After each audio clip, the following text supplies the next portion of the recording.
WFJA 105.5, Sanford, Pinehurst, Southern Pines. It's now time for the Recovery Boys, Lewis Finch and Macon Moy, as they spend the next hour with you discussing the issues of alcoholism and drug addiction, as well as the road to recovery. Here's Lewis and Macon. So good evening, everybody. My name's Macon. And I'm Lewis. And we are the Recovery Boys. We wanted to apologize for, we had some technical difficulties last week, and so we were not on the air, and we will recycle that guest. Lewis, we had somebody lined up. Yes, Suzanne Brown. And by the way, I'd have thought we were excellent last week. Yeah, we were. I think we're the best we ever have been. I know, no question about it. No question about it. So thanks for everybody for joining us tonight. If you want to give us a call tonight, the number here in the studio is 866-465-3110. You can listen to us online at therecoveryboys.com. There's a listen live option or a button on our website. There's also a way for you to email us if you have a question or comment, or if you need some help down the road. You can reach out to us. You can email Lewis, or you can email Macon, and we will get back to you as fast as we can. Lewis, we have a in studio guest tonight. We're looking forward. We'll bring him on in a few minutes. But as always, well, first off, how you doing, Lewis? I'm doing fantastic. Good. You've had a good week? Had a very good week. I'm getting over this cold. Occasionally, again, if I leave the room, it's to go out and cough. So right. I don't want to do it in front of the mic. Yeah. Well, I'm glad you're feeling better. You look like you feel better. Well, I do. Your and energy. It's better to look good than feel good, anyway. Yeah, better energy anyway. Yes. So we're going to check in with Kayla now. Kayla, you there? I am. Good. So so for our listeners, we check in with Kayla. She's new to recovery.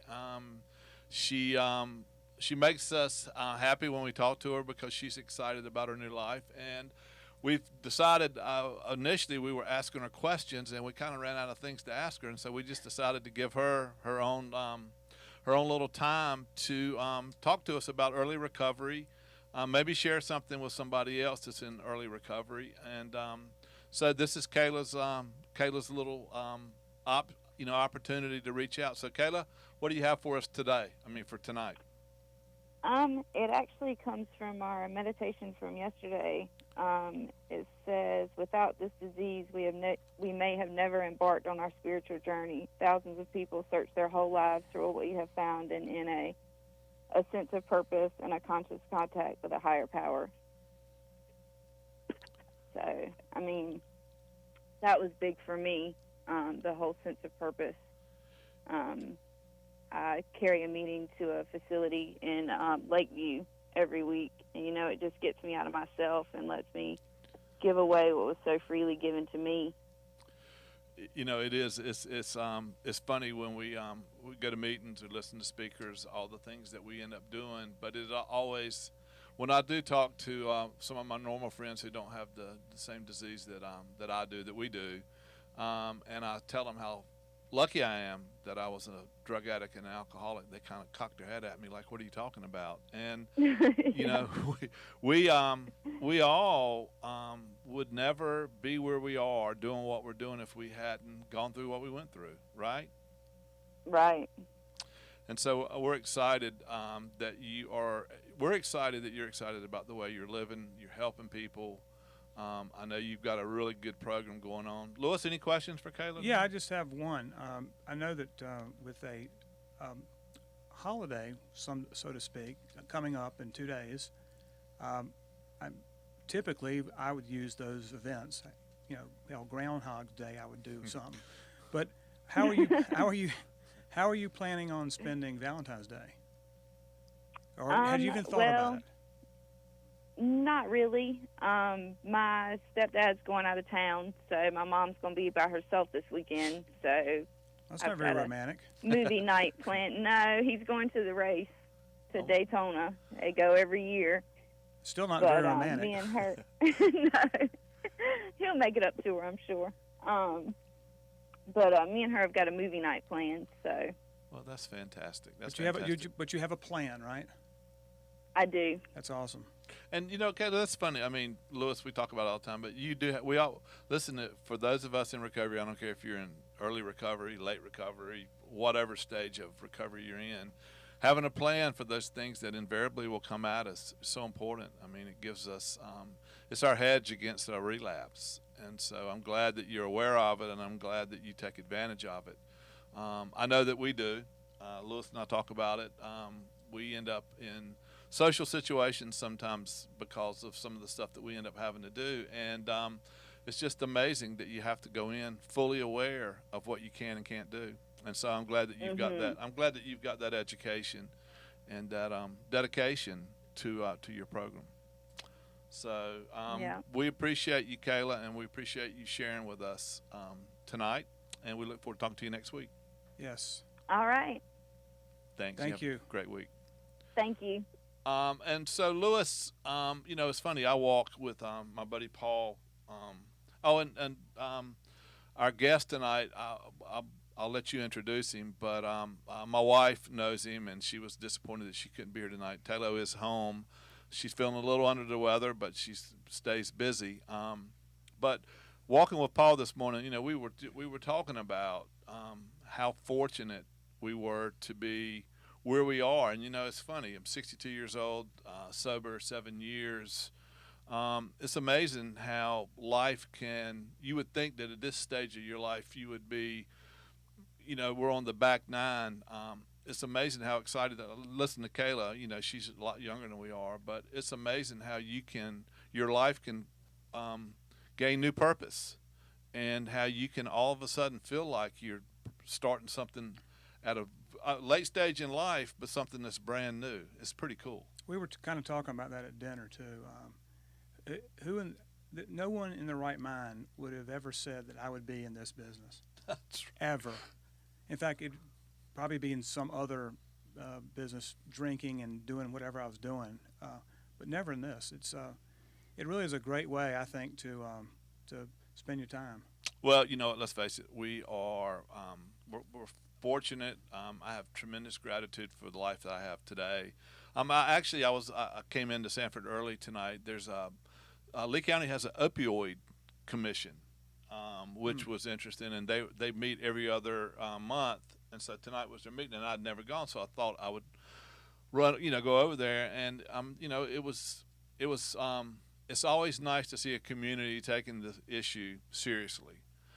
Trying to roll information together and trying to ask questions instead of just reading in the paper that so many people have died in Lee County. Oh yeah. And so it was really cool. And the Opioid Consortium, of which we've talked about, which is a grant that folks at First Health were able. It's actually their third grant now. I'll have them on in the next couple of weeks, and we'll let them tell us about all the work they're doing. But there is a lot of activity in this space now, and it's great that we're seeing the communities take it seriously. They're watching. It's funny. I used to say watching their young people die. It's not young people that are dying. It's everybody. Oh yeah. I mean, the age. I was looking at the spreadsheet for the number of deaths in Lee County. They range from 22 to 54. Yes. So it's not a young person disease. It's a disease. Well, the rules of the game have changed. It's no longer a long period of time over which you can die. You literally can die instantaneously. You really can. And but there was a lot of discussion about Narcan tonight. But anyway, before we'll get into treatment and everything else, why don't you introduce our guest? I would love to. All right, so this young man, and I can say that because he's significantly young. In fact, you could be my child. And luckily you're not. Fortunate. But it's fortunate for you, yes, is Travis Herman. And Travis, some background. First of all, he's the Director of Business Development for the Southeast U.S. At Pyramid Healthcare, and he'll go into what that all means. But Travis was one of the first people I met when I got into this business. And he has been, Well, if you could be a mentor to me at his age and my age, he would be a mentor because he's been very instrumental in educating me, particularly early on, and I still go to him for a number of issues. He's just a wealth of knowledge, and we're hopefully going to see some of that tonight. So, Travis, welcome. Thank you. And if you would, please, we'll start with this. Kind of give us some background into you, how you made it in here. Sure. Yeah. In making you mention being on the back nine, I think I'm at the clubhouse at the turn. So I'm 38, and I got into. I thought I wanted to be a therapist, so I went to school, did my undergraduate in psychology at UNC Asheville, and then I went and tried to work in behavioral health with an undergraduate degree, and realized there was very little I could do at that level without going and getting a master's degree. But I also did some work, some direct care for about 4 years, and realized I was good at parts of it and very terrible at other parts of it. What I liked the most, or what I was most successful at, was case management, navigating systems and helping people get connected to resources. What I was not good at was that long haul, sitting down, doing the therapy, doing treatment for extended period of time. That's not my wheelhouse. So that career started around 2008. So I did about 4 years of direct care, and I was working at one of our programs within Pyramid Healthcare. It was called October Road, and it's in Asheville, and we just have opened a location in Charlotte. And we joined Pyramid Healthcare, and they added this position called Community Relations. I had never heard of this before, didn't know what it was. And essentially it is marketing, community relations, business development for a behavioral health company. And what that means is my job is to make sure that the community that I'm in and that I interact with, whether it's individuals seeking treatment, mental health, substance use, doesn't matter, and or the professionals in that community know who we are, what we do, how to access it, and my job is to make sure that the phone numbers work, the websites work, people answer those calls, people checks on the website, my phone rings, I answer it, and our whole goal is to serve the person that is seeking treatment, whether they enter one of our programs or not. Our goal is to help them navigate and find the right fit for them. Well, let's go in the community. The community participation is so important, isn't it? Yeah, absolutely. Yeah, if you don't know what you don't know. So if there's a resource there, but you don't know how to access it, you will never access it. And if you're an organization, it doesn't matter if you're selling hubcaps or providing behavioral health, if you don't let people know that you're there, they don't know how to access your services. Yeah, it's funny. We one of the goals of this show, when I called Lewis and told him what I wanted to do, and asked him if he would do it with me, which he was so gracious to agree to. I told him, I said, I want to be a resource for the community.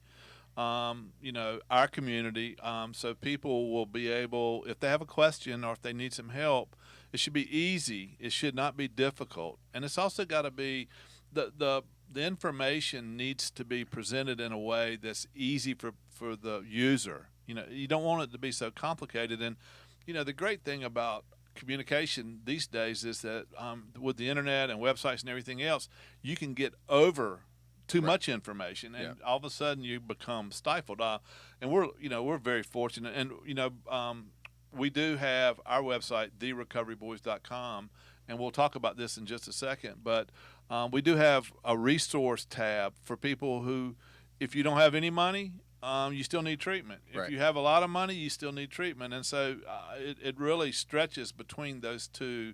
And I know that you'll share some of the information with us. But also, I'd be remiss if I didn't. I wanted to also thank, I think my buddy Kel Norman might be listening tonight. Lewis, you hadn't met him yet, but Kel owns Norman Financial here in Sanford. And those guys are helping us make this show available. So, so we can be a resource for the community. Yeah. And so I think it's cool that your company recognizes that it's not just a chain of places. I mean, it really is a resource for that community. Correct. Yeah. And it has its own personality, and it has its own relationships with the community. And we, even though we're a large organization that works in a couple different states, we try to make sure that each program or facility that we have has a relationship with that local community. People know how to access it. And we also believe in essentially a no wrong number. So, we have several 800 numbers. There's a different 800 number for each program, but our admissions staff are cross-trained across our system. So if you happen to call one number and you end up being a better candidate for a different program, you don't have to hang up the phone and then pick that phone back up and call another number. We can internally direct you to any of our programs. Or let's say we're not the right fit for someone. We spend a lot of time touring and vetting other treatment programs, so that if we're ever not the right fit clinically, geographically, or financially, we can make a recommendation. So again, you don't have to. It was hard enough to pick up the phone the first time and make the call, much less hang up and try again, hang up and try again, and hang up and try again. Well, this is interesting because excuse me, there are a lot of bad actors in this space. Yeah. We could spend an entire program on just that. But what Travis mentioned, and everybody that we've had on this program, by the way, and we will ever have on this program, will at least go through one of our filters. So he represents one of the good players in the space. That is, if they come in through his phone numbers, and they're able to assess what they've got over the phone, and they're not a fit for their programs, they'll make sure they get to the right program regardless.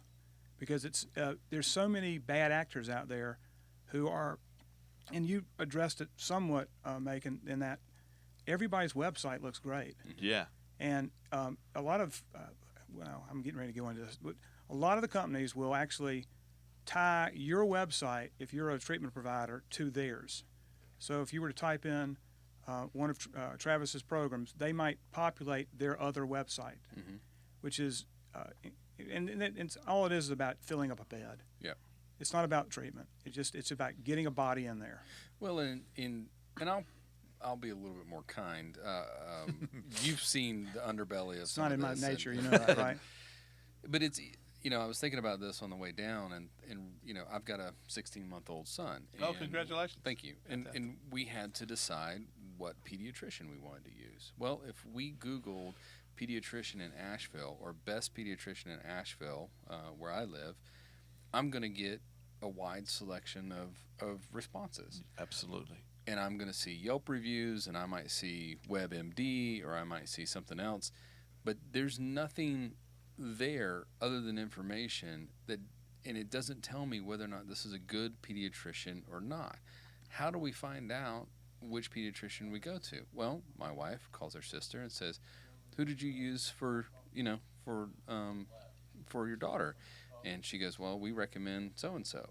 And so that's where we start the process.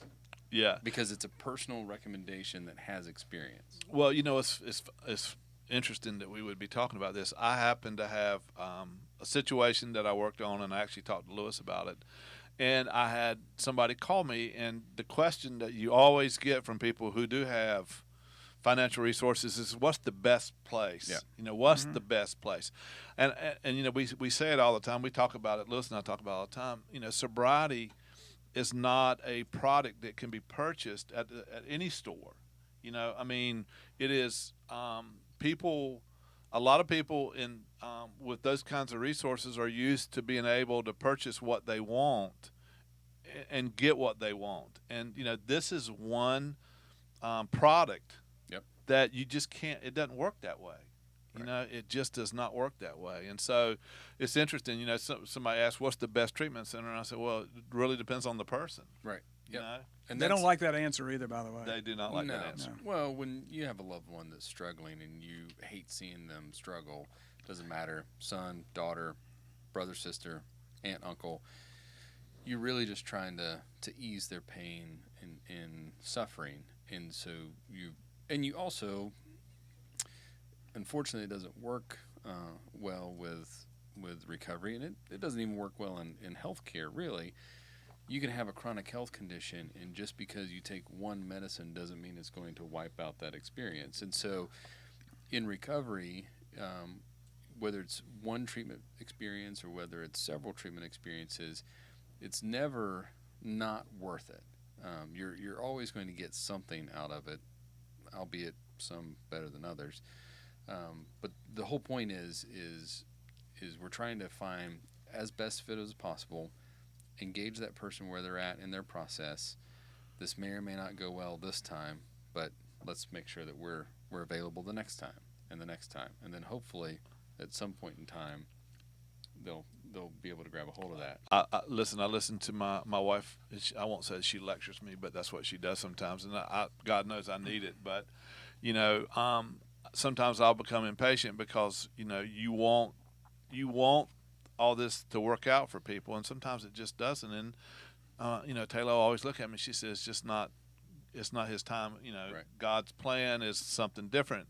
And you're right. I mean, you do get something out of it, and we don't ever write anybody off in this. At least we don't. And our approach is that you just never know. It might be the 100th time, but the 100th time is the time that works. Right. And if it works, your life just becomes so much better. Yeah. Well, the only time you actually lose this business is when you're dead. That's exactly right. And we know, in fact, Travis and I thought about him recently. Lost a friend about a year ago, wasn't it? Mm-hmm. Yep. Who had gone to over 25 treatment centers. Wow. And he finally succumbed to the disease. Yep. And it just was it's heartbreaking. Now, I will give a little silver lining on the multiple treatment experience. Sometimes people do experience that, but there's other times where people find a good treatment experience, have a good experience, and able to grab onto it with one treatment experience. And so, what Lewis and I do, our goal is to hopefully make that first call, the last call, the first treatment experience, the last treatment experience, by trying to align ourselves with ethical and good treatment programs and guide people in the right direction. Well, that's hopefully you're right, but it doesn't always work that way, does it? Well, tell us a little bit if somebody's out there listening right now, and they're going to go and they're going to research some of your company. Mm-hmm. What are the things that you think that makes your Pyramid Healthcare? I mean, what is it that there's a reason you work there, and Sure. there's a reason that you're proud of it. What is that? Yeah, I've been there now. 9 years, and I guess it'll be 9 years in November. And what has kept me with this organization is I've never experienced any kind of unethical situation. I've always been impressed with the clinical services. But the most important thing to me is we're an organization that tries to serve every socioeconomic group at every level of care. So Pyramid Healthcare started 20 years ago in Altoona, Pennsylvania, and we only provided Medicaid residential services. And then we grew that to Medicaid outpatient services, and then we added more locations. And we reached a point where it was just Medicaid only, just Pennsylvania only, but our phone was ringing constantly with people with insurance, people with resources, and what we were doing was we were referring those people out to other organizations. But they picked up the phone the first time to call us, and we weren't able to serve them.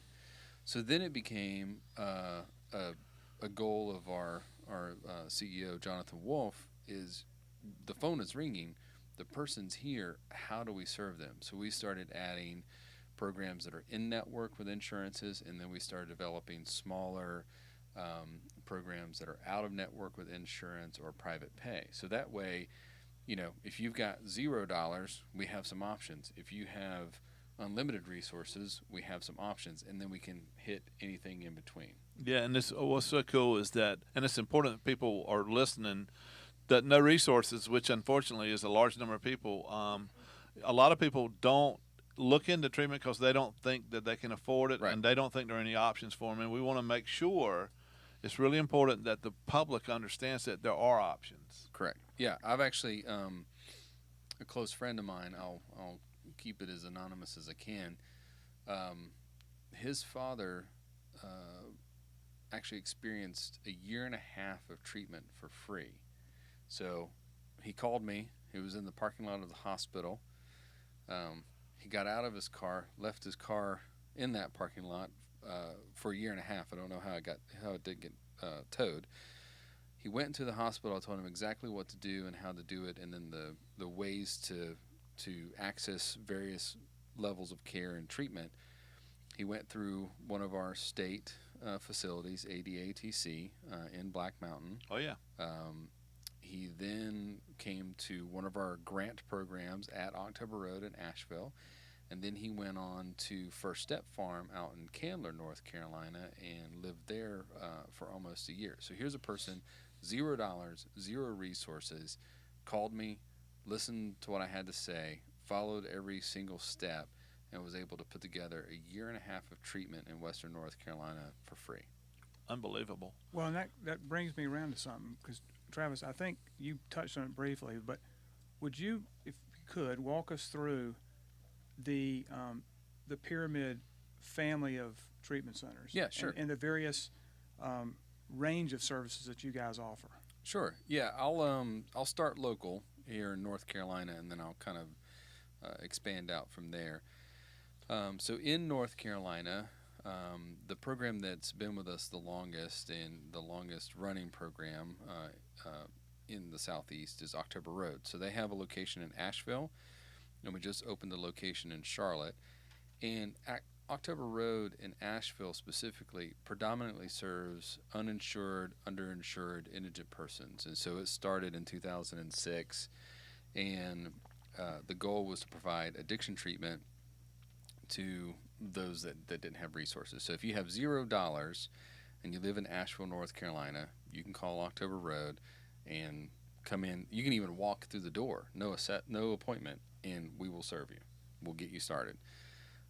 We accept Medicaid there. We're one of the few organizations that accept Medicare there.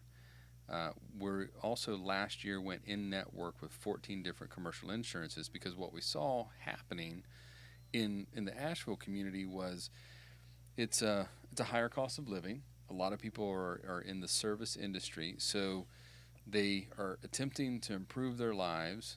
They've got a job, they got insurance, but they can't afford deductibles and copays to go out of network, and so they have to go in network. And what we saw was there's options for indigent persons, uninsured or Medicaid, and there was options for people with resources, but there was nobody serving the person in between.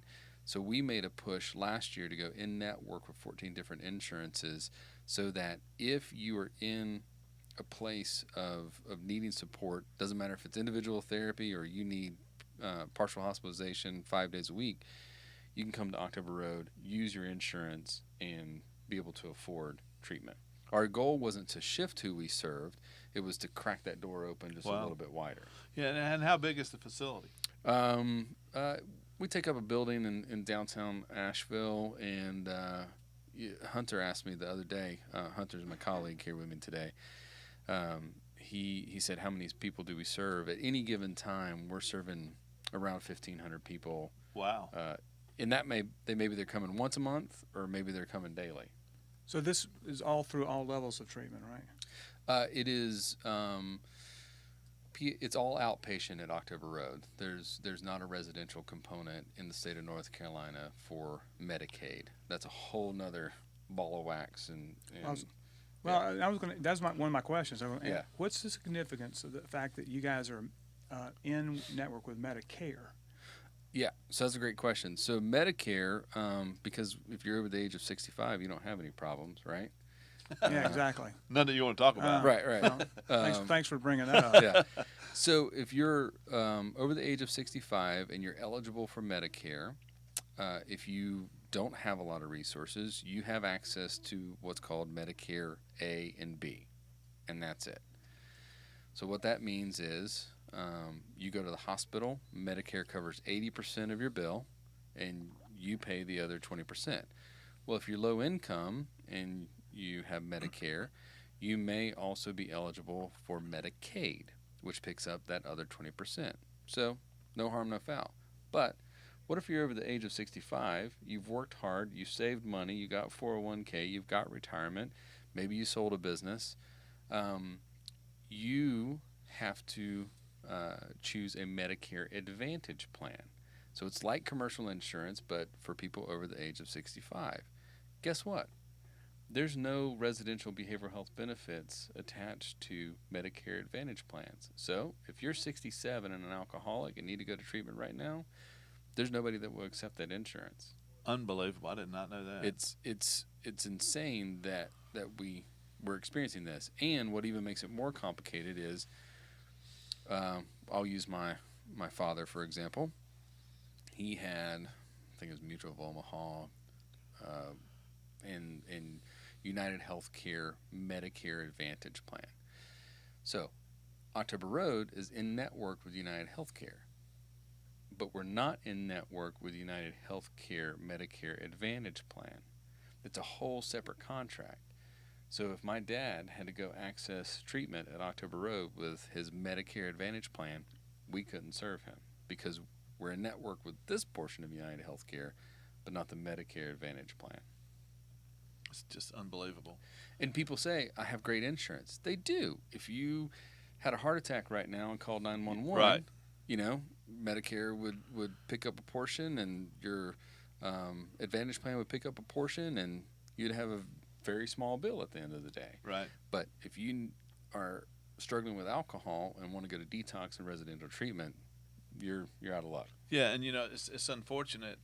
Even though it's great that your company recognizes that people still need the help, but it's still one of the things that I discover when I'm around this is that it is a business. I mean, Lewis talks about the bad actors, but even the good actors, there's an inherent cost in delivering service. Yep. And somebody's got to pay for that. And sometimes people get squeezed.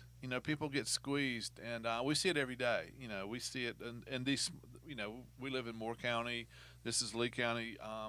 The smaller hospitals, I mean, they can't afford to just open the doors, and so it gets to be complicated, and it's you hate to see people.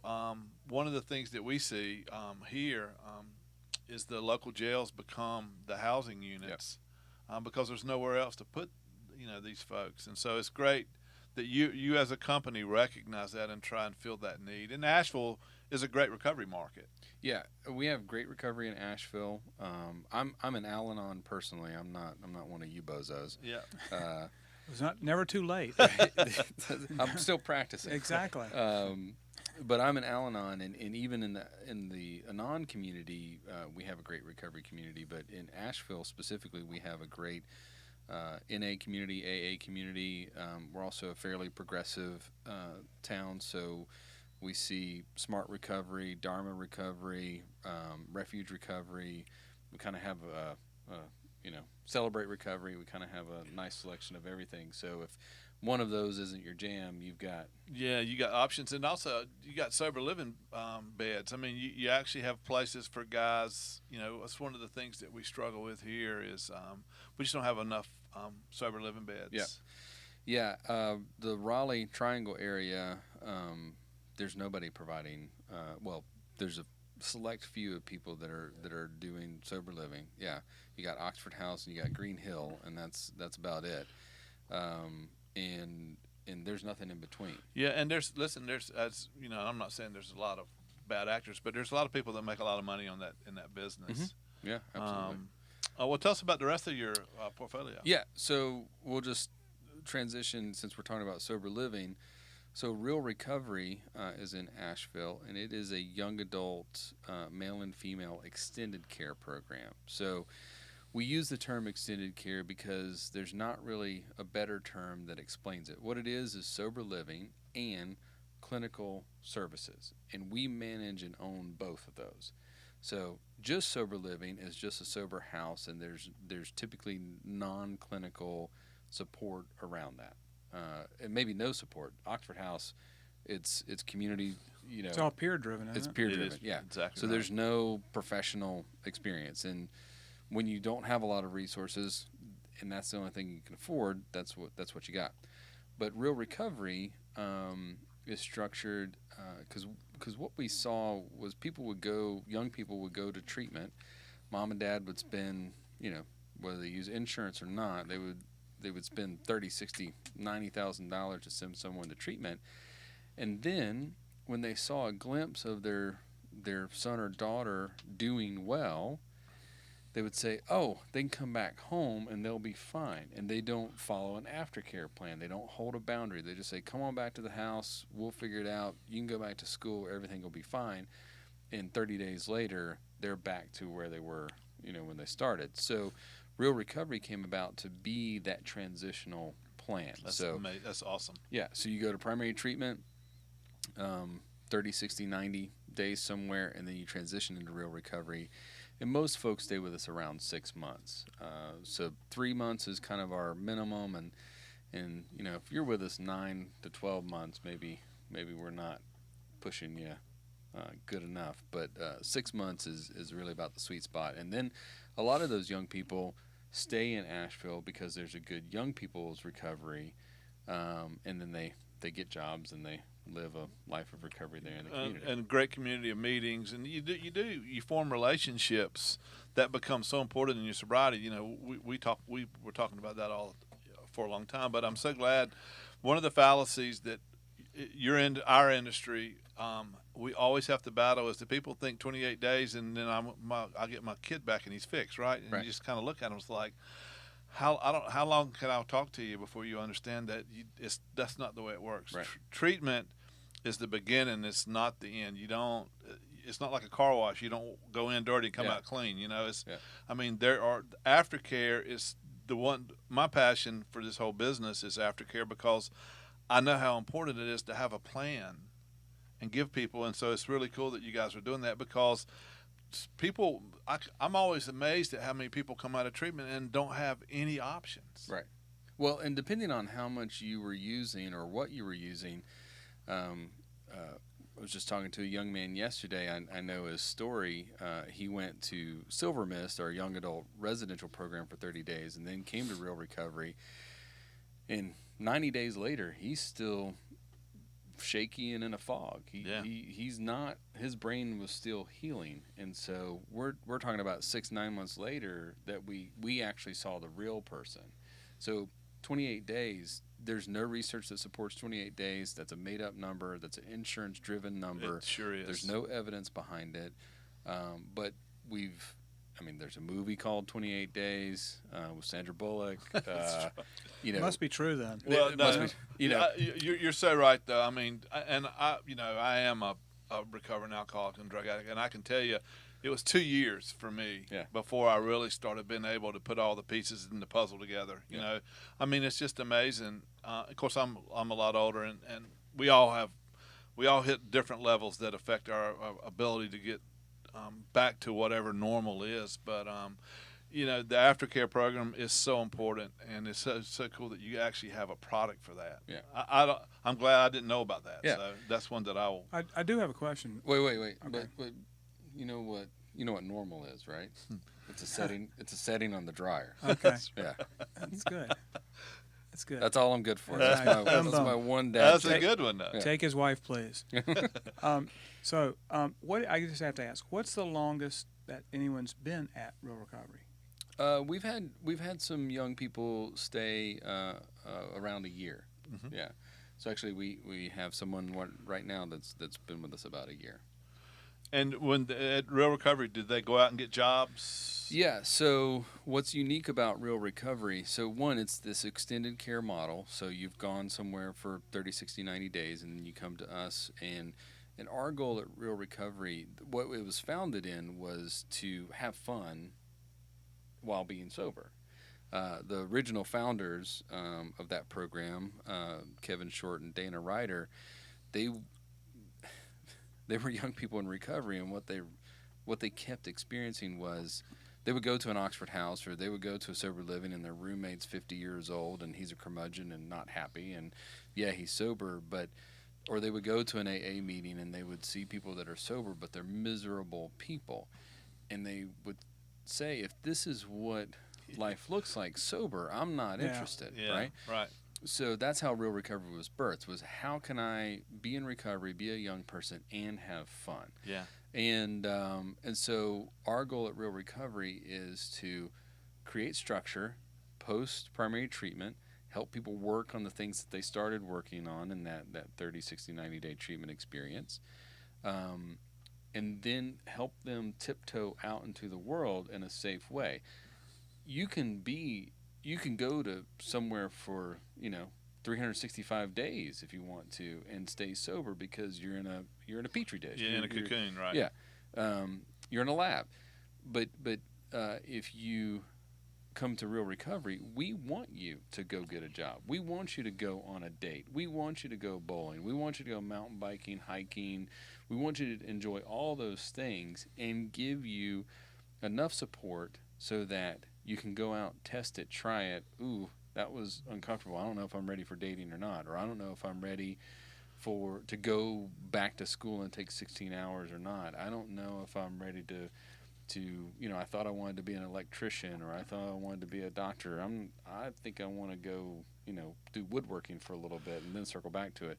So our whole goal is to create a space where you can tiptoe back into that, try a few things, get a little squirrely, have some fun experiences, and then process it in a safe way, and then move on. Yeah, the buzzword is reentry programs, and they actually spoke about one of those tonight.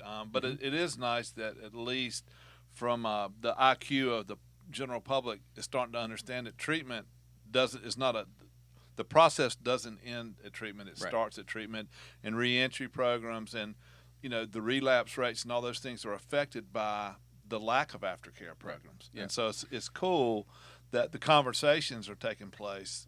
I talked to some of my friends who aren't drug addicts and alcoholics, and Lewis, I actually do have some, but one of the things I try and explain to them how important it is to have a safe place to sleep, a job, and a ride to work. I mean, those things sound pretty basic, but I'm telling you, that's the DNA of recovery. Is those are the things that you need to have. You can't throw somebody back into a bad environment, and especially if they're in early recovery, and not take the gamble that they're going to go back to what they're used to and what they loved. Yeah. And by the way, it's funny.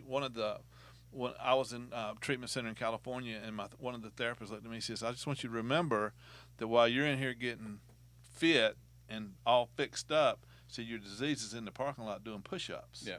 And it's just waiting for you. And the minute you give it one little bit of just a glance, it'll come over and pick you up, and next thing you know, you're off to the races again. So, well, and imagine, we started talking about, indigent services. So let's say you don't have a home, you're couch surfing at best, you're actively using, you go to treatment, and then you get back out, and your only option is to re-enter that. There's a lot of trauma history there as well. So even in your best efforts to stay sober, if you've never addressed the trauma that came along with that experience, you'll be physically activated without even intending to reuse, and you will return to use if you're not physically aware of everything that's connected there. So again, just sobriety is just the tip of the iceberg. That's a fact. So Yes. yeah, More. you want me to keep going? Yes. All right.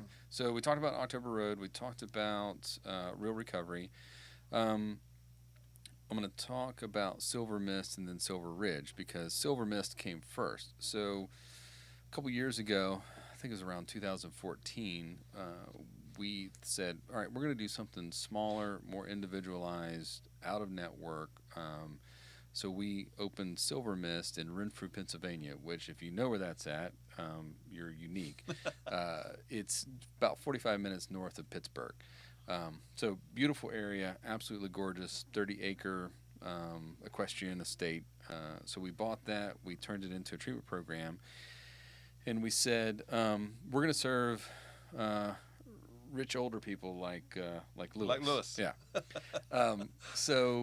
But we did that in the height of the opiate epidemic, and we went about it the way we normally go about treatment, which is we open the doors and we serve ages 18 and above.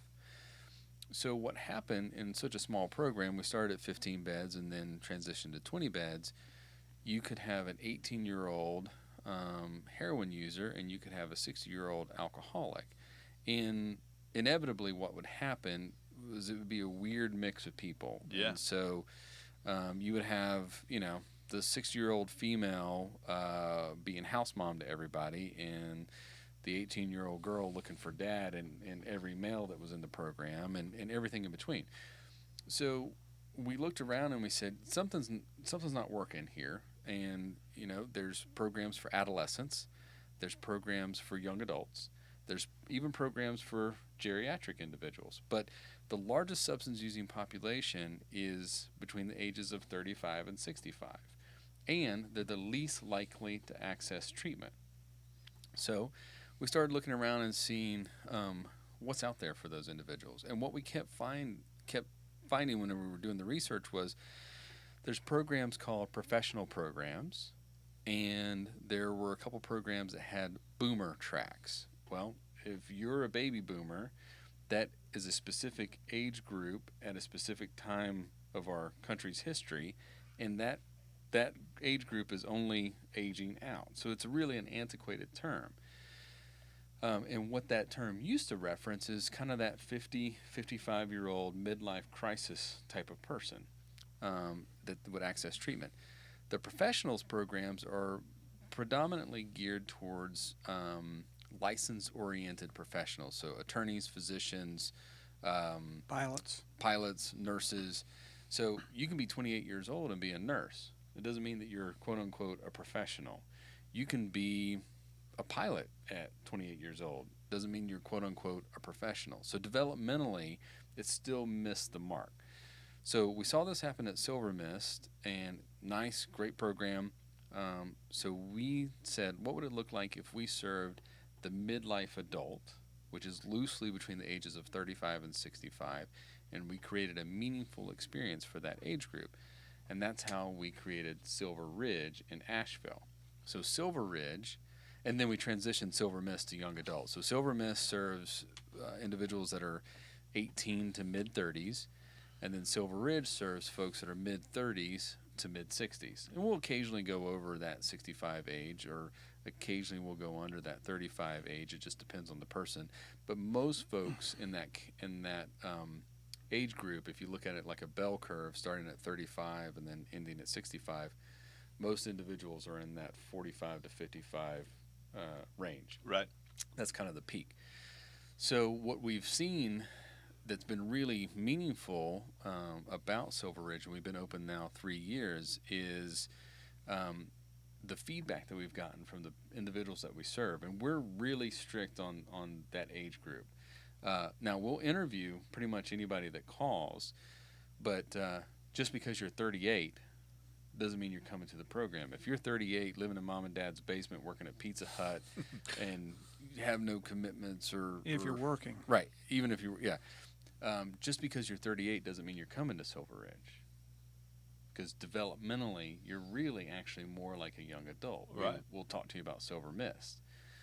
But let's say you're 35, have a significant other, have some dependents, and you're middle management at BB&T Bank. That'd be a great fit for Silver Ridge. Cool.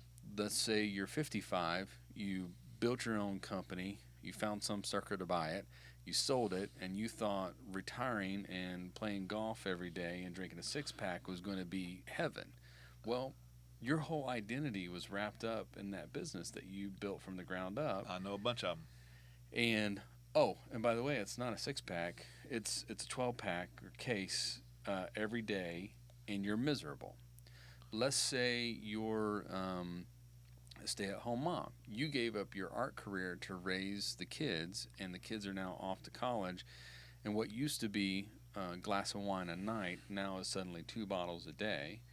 And, you sacrificed your life, your career, because you wanted to support your husband, wanted to support the kids, and now your meaning has exited the building.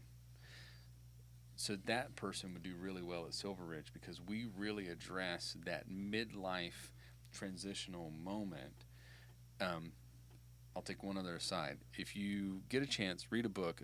It's by Barbara Beverly Haggerty. She's an NPR research investigative researcher. She wrote a book called Life Reimagined, and it's about midlife developmental stage. It's about the midlife crisis. What she talks about across all cultures, all genders, all countries, is this reappraisal process that happens in the midlife years. And it's different for everybody, looks a little bit different for everybody. In the U.S., we call it the midlife crisis, but there's actually no research that supports midlife crisis. What it is this reappraisal process during this age group. And it comes along in questions of, is this what I wanted to do with the rest of my life? Is this what the meaning of life is? Is this what I want to do to retire? Is playing golf every day really what I wanted to do? I lost my job. Now who am I? Right. I got into pharmaceutical sales. I never wanted to be here. I'm doing it, and now I'm stuck. What do I do? So all those questions happen during this age group, and it's the most stressful time of our life.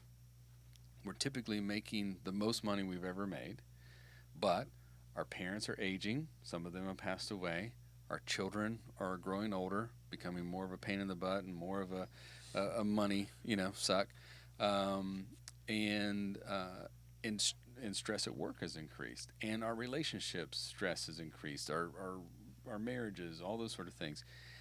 Again, what I say in the beginning, largest substance using population in the country, least likely to access treatment. Right. So when you create a program that specifically serves that age group and that demographic, what they experience is completely different than if they went to a traditional treatment program that just served 18 to 100 years old, and your roommate might be 18 or might be 75. Well, it's really cool that your company has put that much thought into the end user of the product, and not just trying to see how many, as Lewis, we talk about all the time, how many beds they can fill. Because, the term that I learned when I first started in this industry was census. Yeah. What's your census? And that's the owners. They don't really care about. I mean, the bad actor owners are only caring about how many bodies are we going to process. And so, it sounds like your company has really got a great feel for what they're trying to deliver. I think so. We make every effort to do so. Census does become a factor, and so we do have those conversations because I don't know if you know what the profit margin is on Medicaid reimbursement, but it's slim to none. Yeah, I've watched the faces of some of the people in the industry when they describe it, and it's never pleasant. Right. So that's another thing. We worked really hard to serve different economic groups so that where we may have a little bit more profit coming through at Silver Ridge, it allows us to keep October Road sustained. Because that margin is so slim. And if you're only a Medicaid-oriented program, it's really hard to retain staff, to train staff, to keep them on board, to give them annual increases in salary, to give them 401k, to give them insurance. And I'll just pop a little myth bubble. I have seen really bad nonprofit organizations do way more damage than good. So just being a nonprofit doesn't fix the issue. Yeah, well, it's sometimes, and I actually have a nonprofit. We try and help guys find jobs, but it is there's a lot of, you're talking about bad actors. There's a lot of bad actors out there in the nonprofit world, and they're like tent preachers. I mean, they have one purpose, and that's to raise money. Yeah. And I've worked for good nonprofits. I've worked for bad nonprofits. I've worked for good for-profits. I've worked for bad for-profits. The bigger issue becomes, what is the overall purpose, what is the overall theme of the organization, and where's the longevity? Are they trustworthy, and are they transparent? So just to finish up, I know we're we're gonna run out of time. We still got a few minutes. Okay. I'll do these really quick. So also in the Asheville area, we have Tapestry, which is an eating disorder program. We serve adults and adolescents. We're in network with most major insurances. That program will also accept Medicaid. Not only will they accept Medicaid, we will make every effort to do single case agreements with other state Medicaids. And just a little education point, Medicaid is state specific. It does not cross state lines. So if you have Virginia Medicaid, you can't come to North Carolina and receive treatment. You have to stay within the state. The only way you can make that work is if the program that you're interested in is willing to do a single case agreement with Virginia Medicaid. So every state's a little bit different. And it can be a lengthy process. So even in our best efforts, it might take 30 to 90 days to make that single case agreement happen. But they make every effort to do so. So they work with folks with disordered eating and mental health struggles.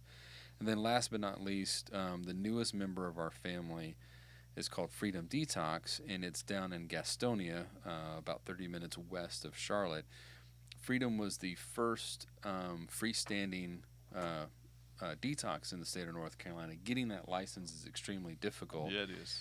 And it's 16 beds, in network with Blue Cross Blue Shield and TRICARE, out of network with other insurances, and we do everything we can to support somebody in that detox process and then get them to the next level of care. There are some people that don't want to go to residential treatment. They just want to detox and they go back home. If that's the bare minimum, at least we can provide them detox safely, keep them healthy, keep them alive, and give them another opportunity. If they're willing to make a referral or accept a referral, we'll do everything we can to refer them to a program like Lewis's at Wellwyn or something in their community, or if they're willing to go to residential, they can access residential treatment in our system, or we can point them in an alternative direction. Well, it's an unbelievable company, Travis. And every time we have a guest, Lewis and I look at each other. It's like, maybe we should expand the show to 2 hours because we get started, and then the hour's gone. But thank you so much for the information. And your website's got all these different products. Yeah. So all of our websites, we have different websites for each program, but our parent company, Pyramid Healthcare, that's Pyramid Healthcare PA, like Pennsylvania.com. We didn't know that we were going to expand outside the borders, so we've had that website for a long time. And then at the bottom of that website are all the individual programs, and you can access those websites through there. Fantastic. So we'll make sure I'll get it. Can I make one more? Please, absolutely. So we started today with the young lady sharing, that early recovery. Early recovery, yeah. And she read the daily meditation. Correct. And she was talking about sense of purpose. I do this not because I'm a person in recovery, and I didn't even get into this because I have people in my family that struggle with addiction. I just wanted to help people. Yeah. And this is how I get to wake up and do it every day and hopefully point people in the right direction. Let me tell you something, Travis. There's not enough people like you. But it's funny. In this business, you meet those kinds of people. And it's refreshing. And Lewis and I, we're lucky, Lewis, to know people like this. Oh, yeah. And I appreciate you bringing Travis in. Next week, I will lean on you. Well, no, actually, you won't be here next week. I will not be, but I will be here in spirit. Yeah, that's cool. That's cool. But we'll have a good guest anyway. Believe me, we'll figure it out. I'll drag Taylor in here and make her do the show with me. You know where Lewis is going to be?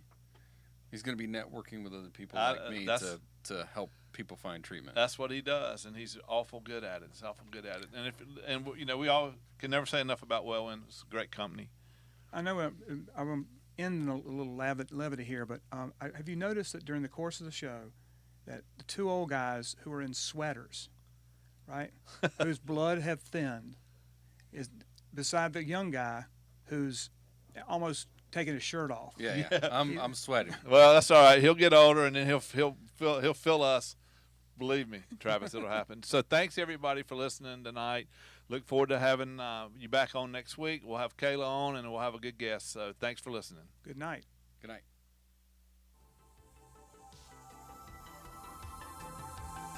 You've been listening to The Recovery Boys on WFJA. Visit The Recovery Boys website at therecoveryboys.com. We thank you for listening to The Recovery Boys.